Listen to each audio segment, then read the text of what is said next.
Hello students, how are you all? All good? Nice.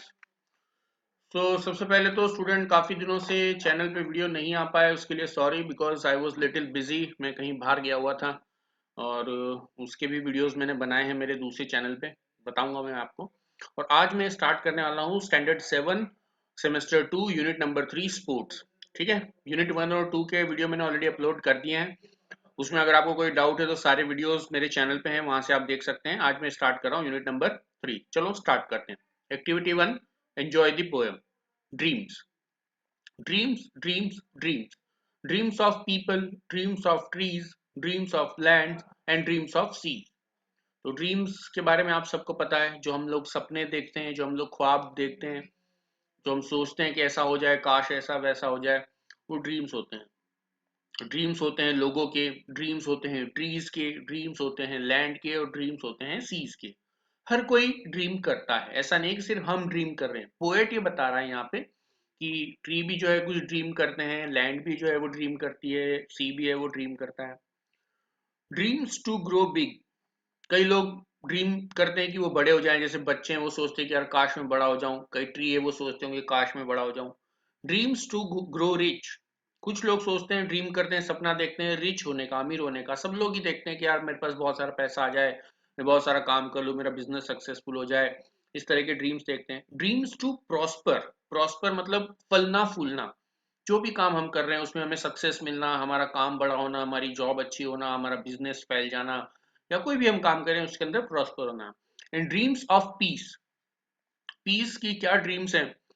मतलब dreams of piece का मतलब है शांति का, मतलब कि हर तरफ अमन चैन हो, शांति हो, लोगों में लड़ाई झगड़ा ना हो, और सब लोग शांति से रहें, कंट्रीज में लड़ाइयाँ ना हो। इस तरह के ड्रीम्स सब लोग देखते हैं। उसके बाद है dreams of the country and it's growth. Country के भी ड्रीम होते हैं, जैसे हमारी कंट्री है तो हमारी कंट्री का भी ड्रीम है बड़ा होना, करप्शन खत्म होना, डेवलपमेंट होना।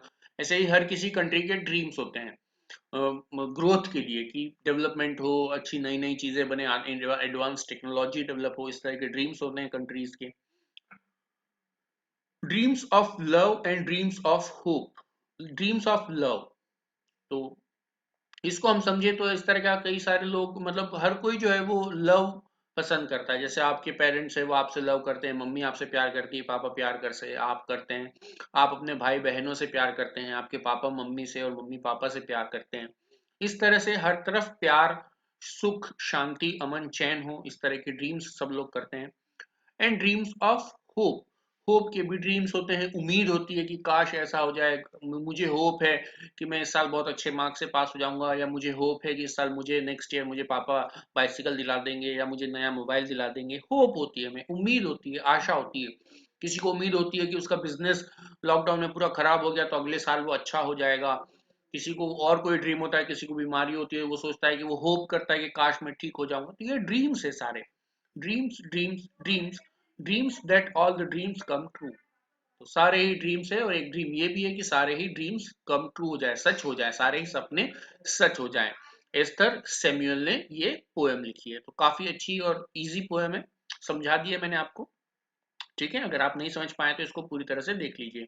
और स्टूडेंट एक बात बता रहा हूँ कि मैंने एक नया चैनल स्टार्ट किया है जिसके अंदर मैं अपने ट्रैवल वीडियोस बनाता हूँ। तो अगर आप वो चैनल देखना चाहते हैं, मेरे ट्रैवल वीडियोस देखना चाहते हैं, मैं कहाँ घूमने जाता हूँ, तो चैनल का नाम है परमानेंट पैसेंजर्स।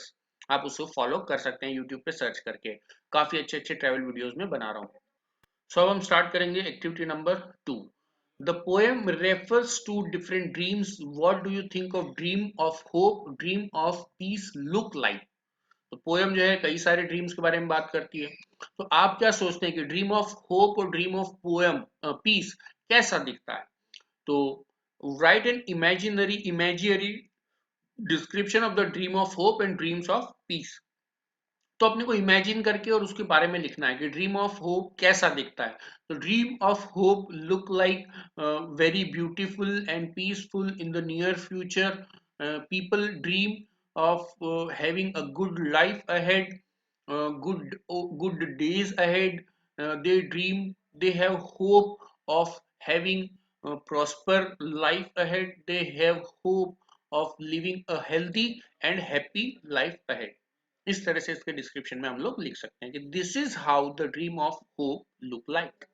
ठीक है, नेक्स्ट है कि ड्रीम ऑफ पीस। तो ड्रीम ऑफ पीस है वो कैसा दिखता है, शांति का जो सपना है वो कैसा दिखता है। तो उसको ऐसे समझ सकते हैं कि शांति का सपना एक ऐसे इस तरह से दिखता है कि जहां पे सब लोग शांति से रह रहे हो, कोई लड़ाई झगड़ा नहीं है, कहीं पे कोई गुस्सा नहीं है, कहीं चोरी नहीं है, कहीं करप्शन नहीं है, अमन और चैन का वातावरण पूरा बना हुआ है। तो इसको इंग्लिश में कैसे लिखेंगे हम, the dream of peace looks like that the people are living happily, all the people within the country and in the neighboring country and in the world are living with peace and prosperity, living a happy and a joyful life।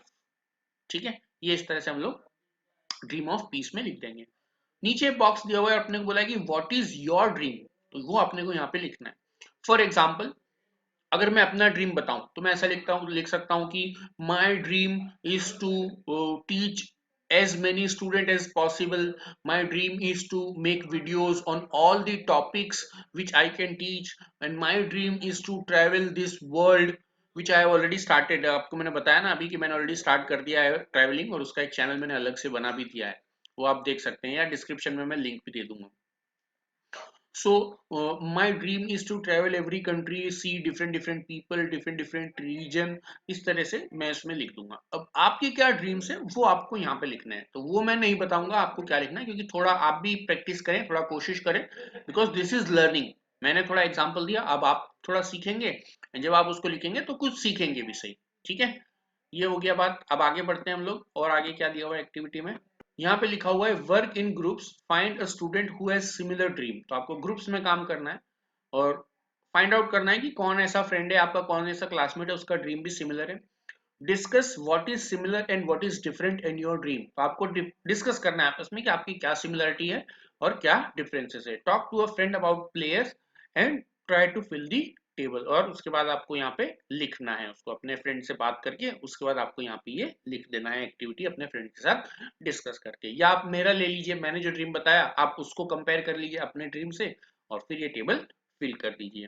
ठीक है, next हम बात करेंगे activity number 3। So activity number 3 में हमें दिया हुआ है here are the description of games which often confuse us. कुछ गेम के डिस्क्रिप्शन दिए हुए हैं जिसमें हमें कई बार कंफ्यूजन होता है। Study the information given below, और नीचे इंफॉर्मेशन दिया हुआ है उससे स्टडी करके अपने को समझना है ताकि अपना कंफ्यूजन दूर हो सके। क्या दिया हुआ है, टैकवोंडो। ये सबसे पहला गेम है, टैकवोंडो जिसको बोलते हैं, और या ताइक्वांडो भी बोलते हैं कई लोग, थोड़ा सा प्रोनाउंसिएशन में अलग होता है person to person, so that is fine. ठीक है, तो सबसे पहला जो हमें दिया हुआ है यहाँ पे game, taekwondo is a modern martial art. तो ये एक तरह का मार्शल आर्ट है, ये गेम है बट ये मॉडर्न मार्शल आर्ट है, characterized by the fast high and spinning kicks. और इसके अंदर क्या होता है कि फास्ट हाई और स्पिनिंग किक्स लगाई जाती है, फास्ट किक मारा जाता है, हाई किक मारा जाता है, स्पिनिंग किक मारा जाता है। Taekwondo means the art of kicking and punching. तो ताइक्वांडो का मतलब ही होता है पंच करने की कला, पंच मतलब घूसा मारना जो बोलते हैं वो ग्लव्स के साथ में, या आर्ट ऑफ किकिंग, किक मारने की या लात मारने की कला, और the art of unarmoured combat. और यह एक ऐसी आर्ट है जिसके अंदर लड़ाई होती है लेकिन बिना हथियारों से, अनआर्म्ड, अनआर्म्ड का मतलब बिना कोई हथियार यूज किए हुए, कॉम्बैट मतलब लड़ाई। The sport originated in Korea and is one of the most popular modern martial art। तो ये स्पोर्ट कहाँ ओरिजिनेट हुआ था, ये हुआ था कोरिया में, और ये अभी प्रेजेंट टाइम में बहुत ही ज्यादा फेमस है, मार्शल आर्ट है इसको बोल सकते हैं। ठीक है, अब उसके बाद बात करेंगे हम लोग कराटे और जूडो की। अब कराटे क्या होता है, karate is a hard form of martial art of Japanese origin.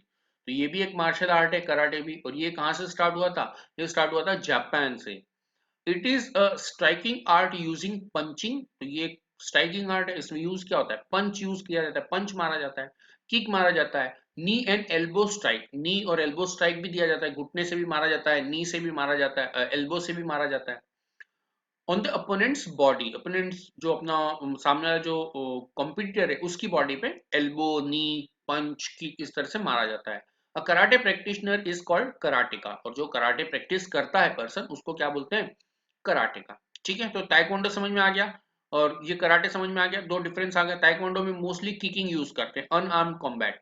इसके अंदर पंचिंग, किकिंग, नी और एल्बो स्ट्राइक सब यूज होता है कराटे के अंदर, ठीक है। और लास्ट हमारे पास है judo. Judo is a gentle form of martial art again of Japanese origin. तो जूडो भी कहाँ स्टार्ट हुआ है? जापान से। और ये भी क्या एक तरह का मार्शल आर्ट है। It's most prominent feature is competitive element. इसका सबसे प्रोमिनेंट फीचर क्या है? Competition, where the objective is to throw an opponent to the ground and immobilize or subdue an opponent।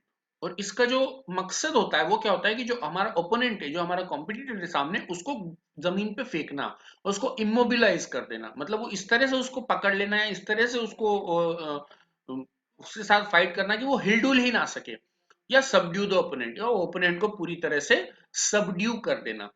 या सबड्यू का मतलब हम लोग ऐसा समझे कि सामने वाले ओपोनेंट को पूरी तरह से अपने कंट्रोल में ले लेना, कि वो अब हमारी इच्छा के बिना कुछ ना कर सके। ये इसका मतलब निकलता है, right. So these are the different arts in which हमको जो है डिफरेंस समझना था, taekwondo, karate and judo, right. तो डायग्राम भी दिए हुए और मैंने आपको समझा भी दिया है, ठीक है। और उसके बाद एक नीचे जो हमें दिया हुआ है इंस्ट्रक्शन, वो दिया हुआ है कि list of instruction come rule.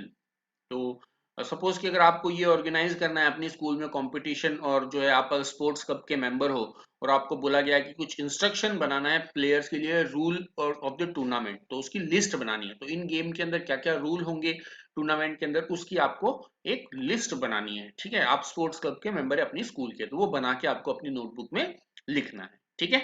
आगे बढ़ते हैं। तो स्टूडेंट्स अब बात करेंगे हम लोग activity number 4। Have you heard of or read something about disability sports? Read details of such sport। तो हमें दिया गया है कि क्या आपने कभी डिसेबिलिटी स्पोर्ट्स के बारे में सुना है? अगर नहीं सुना है तो यहाँ पे हमें डिटेल दिया हुआ है, उसके बारे में हमको जानना है, ठीक है। ये समझा देता हूं मैं आपको सारा। While sports has value in everyone's life, it is even more important in the life of a person with disability। तो स्पोर्ट्स की जो है वैल्यू हर किसी के लाइफ में है, लेकिन ये और भी ज्यादा इंपॉर्टेंस रखता है ऐसे लोगों की लाइफ में जो कुछ डिसेबल हो चुके हैं या जिनमें कुछ डिसेबिलिटी है। This is because of the rehabilitative influence sports can have only on the physical body but also on the rehabilitating people with a disability into society. तो ऐसा इसलिए है क्योंकि जो स्पोर्ट्स है वो एक इन्फ्लुएंस डालता है, रिहेबिलिटेटिव इन्फ्लुएंस डालता है। मतलब बोल सकते हैं कि उनके जीवन में एक पुनर्निर्माण का जो है इन्फ्लुएंस डालता है, वो अपनी लाइफ को पुनः एक नए तरीके से स्टार्ट कर सकते हैं, इस तरह के इन्फ्लुएंस डालता है। सिर्फ फिजिकल बॉडी पे नहीं, बट उनको सोसाइटी में भी एक मौका मिलता है फिर से अपने आप को एस्टेब्लिश करने का, रिहेबिलिटेट करने का। Further more sports teaches independence, और उसके अलावा स्पोर्ट्स आजादी, इंडिपेंडेंस भी सिखाता है। Nowadays, आजकल people with a disability participate in high performance as well as in competitive and recreational sports। तो आजकल क्या होता है कि जो लोग डिसेबल हैं वो भी इस तरह की एक्टिविटीज में पार्टिसिपेट करते हैं, कॉम्पिटिटिव इवेंट्स भी होते हैं और रिक्रिएशनल स्पोर्ट्स भी होते हैं। जैसे फॉर एग्जांपल मैं आपको बता दूं तो एक ओलंपिक गेम्स होता है जिसके अंदर सारी कंट्री के लोग पार्टिसिपेट करते हैं, और उसके बाद एक होता है पैरालंपिक। तो वो पैरालंपिक जो होता है उसके अंदर people with disability they participate, सारी कंट्री के। और जब वो जीत जाते हैं या उनका अच्छा परफॉर्मेंस होता है तो उन्हें ओलंपिक में जिस तरह के मेडल्स मिलते हैं वैसे ही पैरालंपिक्स में भी मिलते हैं, ठीक है। आगे बात करते हैं। The number of people with disabilities involve in sports and physical recreational is steadily increasing around the world, with organized sports for athletes with disabilities divided into three main disability groups: sports for deaf, sports for the person with physical disability and sports for the person with intellectual disability। तो जो disable लोग हैं उनका involvement sports के अंदर बढ़ता जा रहा है पूरे वर्ल्ड में धीरे धीरे, और इसको मेजरली 3 कैटेगरी में डिवाइड किया गया है। स्पोर्ट्स फॉर द डीफ, मतलब जो लोग सुन नहीं पाते उनके लिए।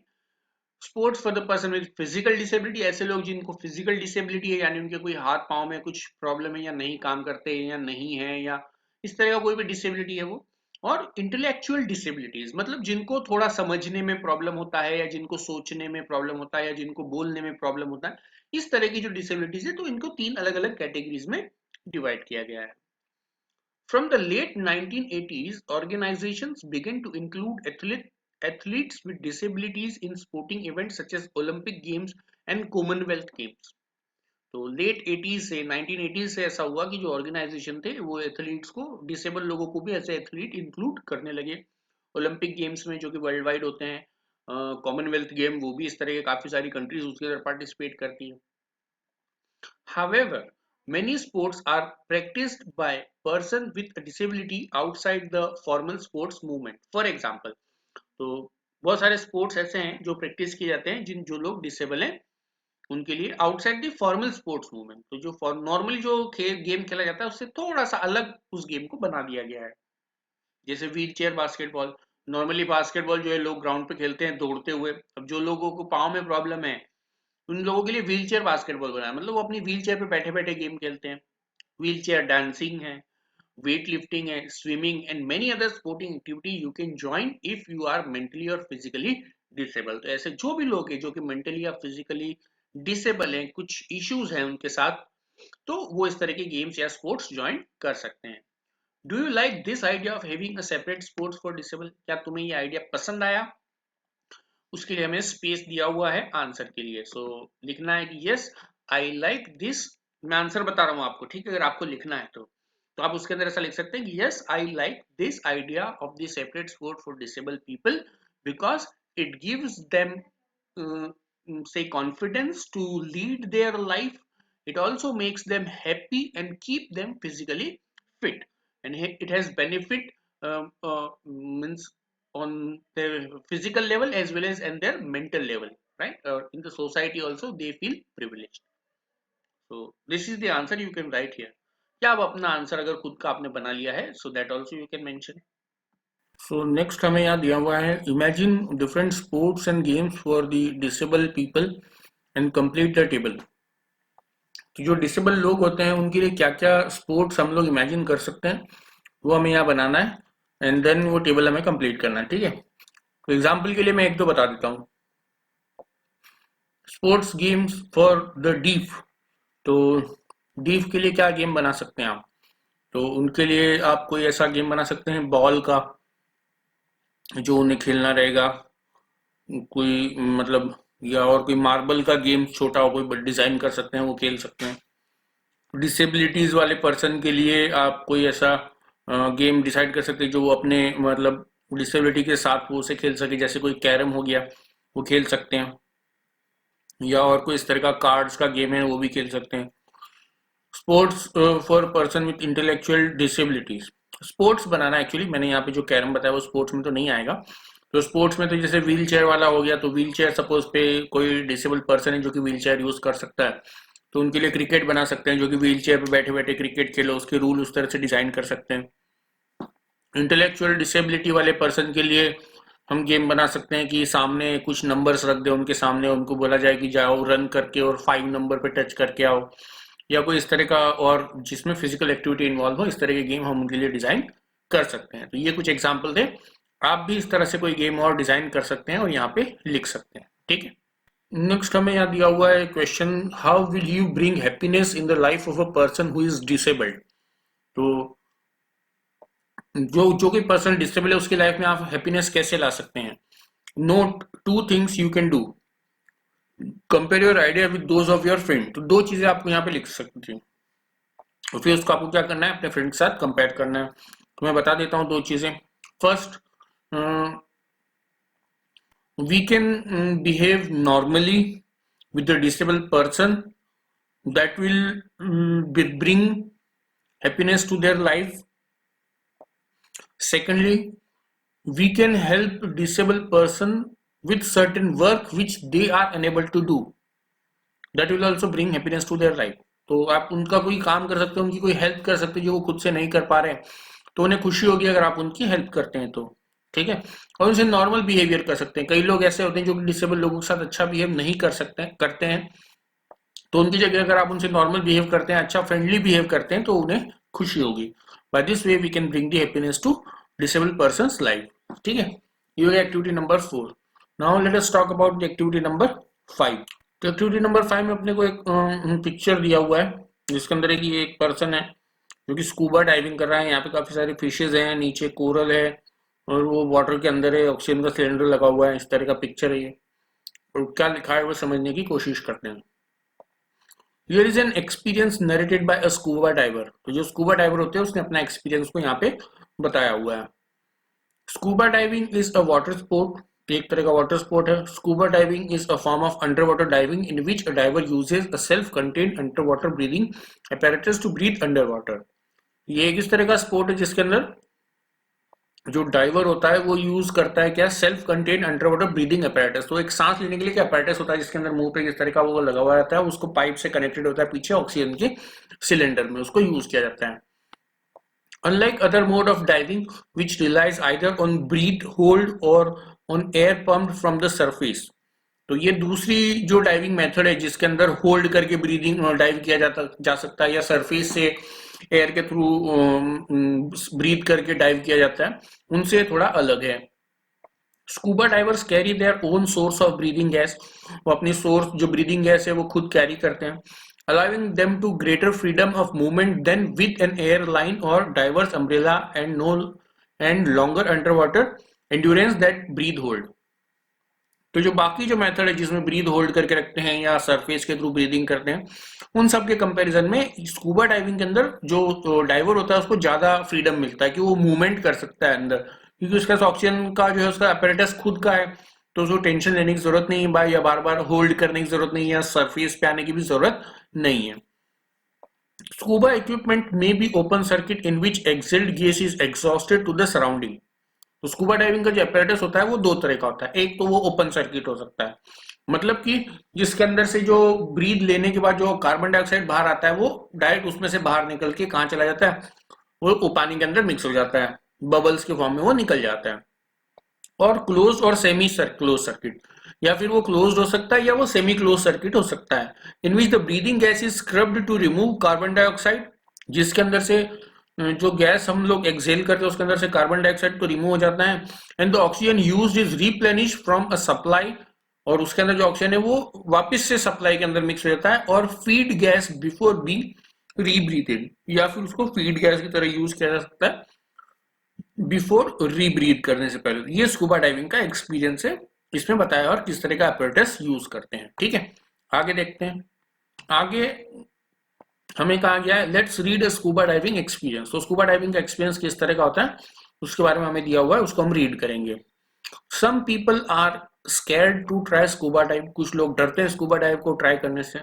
सम people love this sport and always find their excuse to go somewhere only to dive. और कुछ लोग तो डरते हैं और कुछ हमेशा एक्सक्यूज ढूंढते हैं कि यार कहीं ना कहीं स्कूबा डाइव करने जाएं.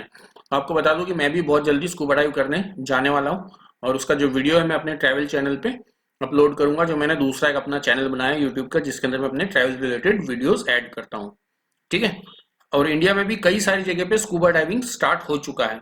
और अगर गुजरात की बात करें तो गुजरात में जो मंदिर है एक बहुत बड़ा द्वारकाधीश का, उसके पास में एक बीच है शिवराजपुर बीच, वहां पे जो है द्वारका के पास में स्कूबा डाइविंग होता है.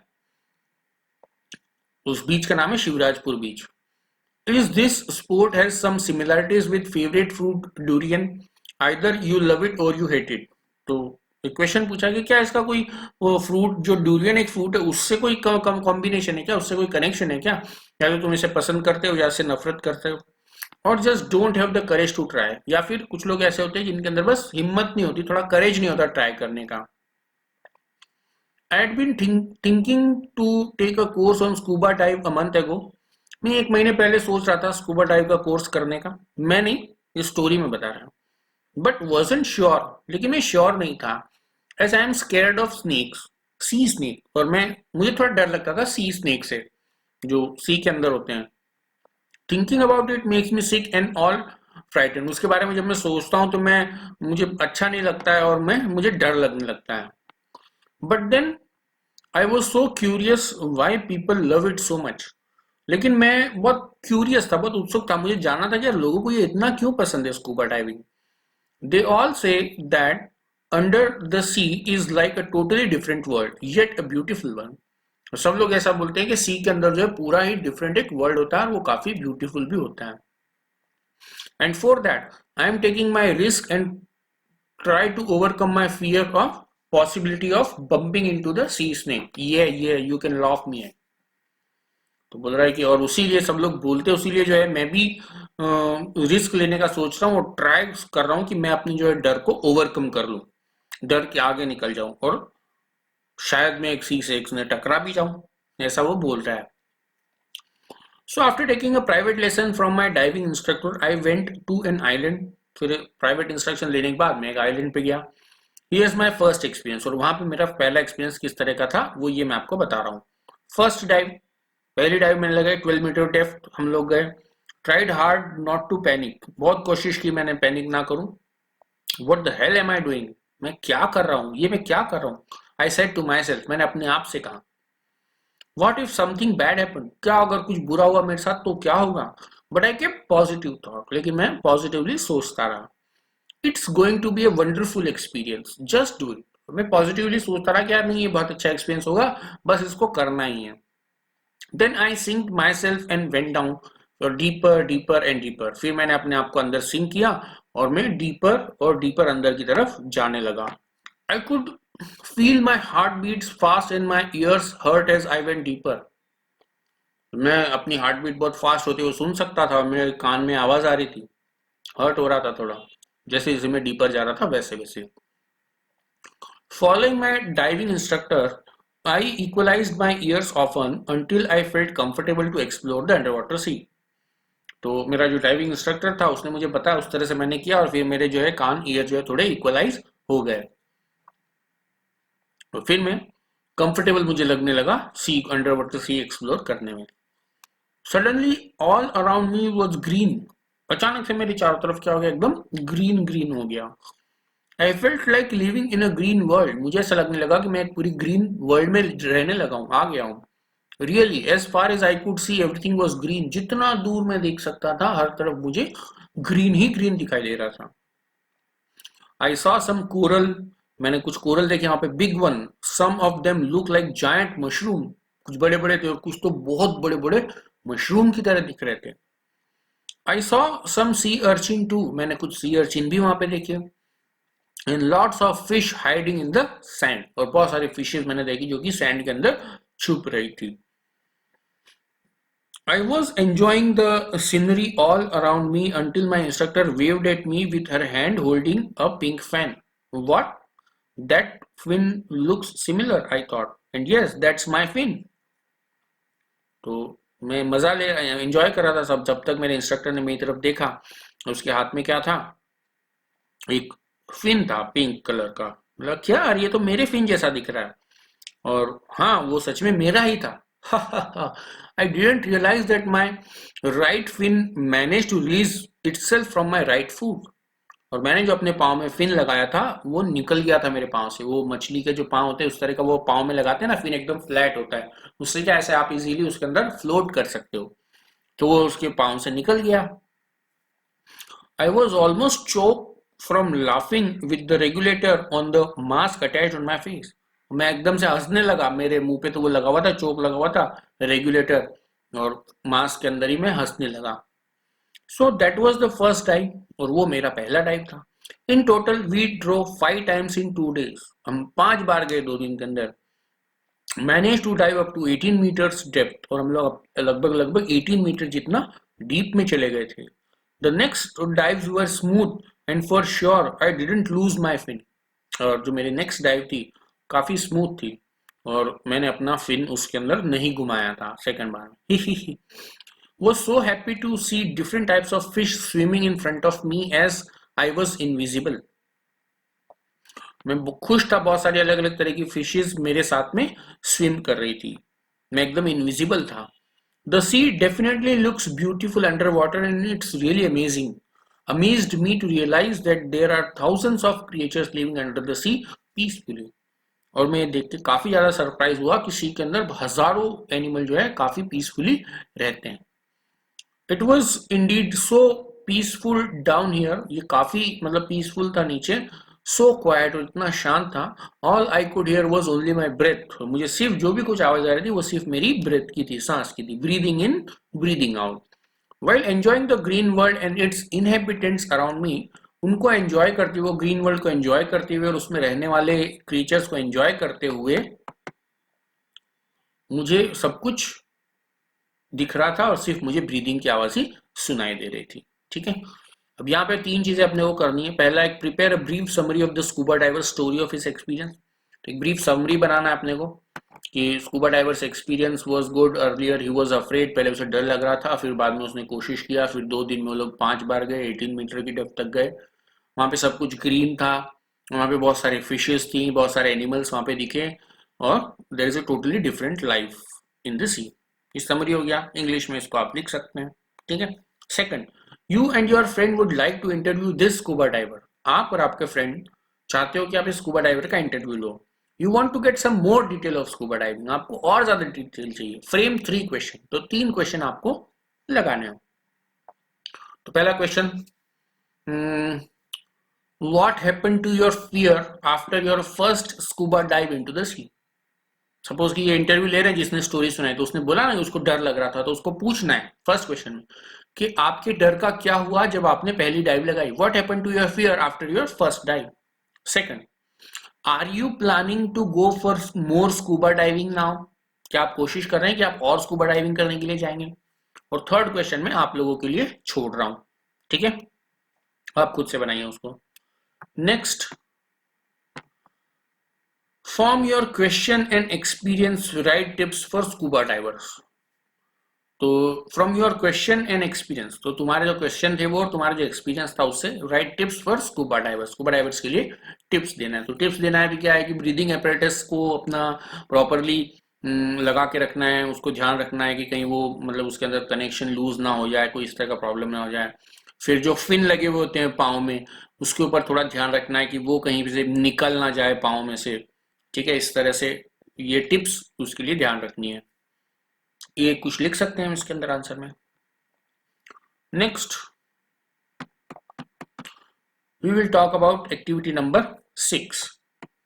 Is again a very good story about the archery and the student named Eklavya, जो कि पहले के टाइम में था, हुआ करते थे काफ़ी पुराने एरा में, उसके बारे में, जिसके बारे में मैं पूरा डिटेल एक्सप्लेनेशन नेक्स्ट वीडियो में बनाऊंगा। ये वीडियो काफ़ी लंबा हो चुका है, तो इसके अंदर मैं एक्टिविटी 1 से लेकर एक्टिविटी 5 तक के सारे एक्सप्लेनेशन मैंने यहाँ पे बता दिए हैं आपको। और नेक्स्ट वीडियो जो बनाऊंगा इसका पार्ट 2, उसके अंदर मैं एक्टिविटी 6 से लेकर एक्टिविटी 10 को पूरी तरह कम्प्लीटली एक्सप्लेन कर दूंगा। ओके स्टूडेंट्स, आई होप कि आप लोगों को ये वीडियो समझ में आया होगा और आपको काफ़ी हेल्पफुल भी रहा होगा।